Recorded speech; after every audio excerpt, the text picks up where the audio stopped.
I'm sorry to have to begin by disagreeing with His Grace.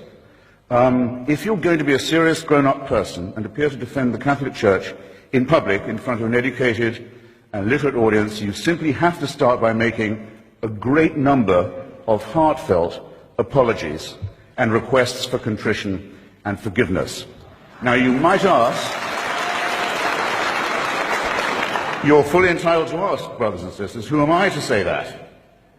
Well, in the Jubilee Millennium Year of 2000, the Vatican spokesman, Bishop Piero Marini, said, explaining the whole sermon of apology given by His Holiness the Pope, begged forgiveness for, among some other things, the Crusades, the Inquisition, the persecution of the Jewish people, injustice towards women, that's half the human race right there, and the forced conversion of indigenous peoples, especially in South America, the African slave trade, the admission that Galileo was right, and for silence during Hitler's final solution, or Shoah.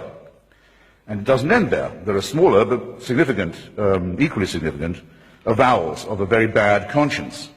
These have included regret for the rape and the torture of orphans and other children in church-run schools in almost every country on earth, from Ireland to Australia. And to say that this is the responsibility laid upon you by the horrific admission that you've already had to make is not accepting responsibility in any adult sense. There will come a time when the Church will issue apologies and explanations and half-baked appeals for forgiveness for things it's still doing. I think that there will be an apology for what happened in Rwanda, the most Catholic country in Africa, where priests and nuns and bishops are on trial for inciting from their pulpits and on the church's radio stations and newspapers the massacre of their brothers and sisters. Staying in Africa, I think it will one day be admitted with shame that it might have been in error to say that AIDS is bad as a disease, very bad, but not quite as bad as condoms are bad, or not as immoral in the same way. I say it in the presence of His Grace, and I say it to His face.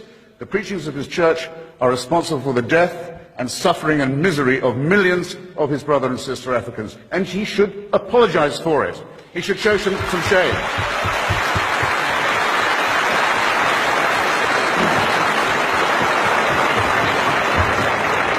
For condemning my friend Stephen Fry for his nature, for saying you couldn't be a member of our church. You're born in sin.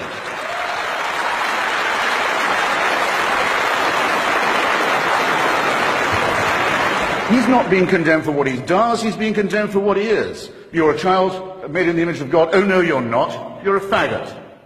And you can't join our church and you can't go to heaven.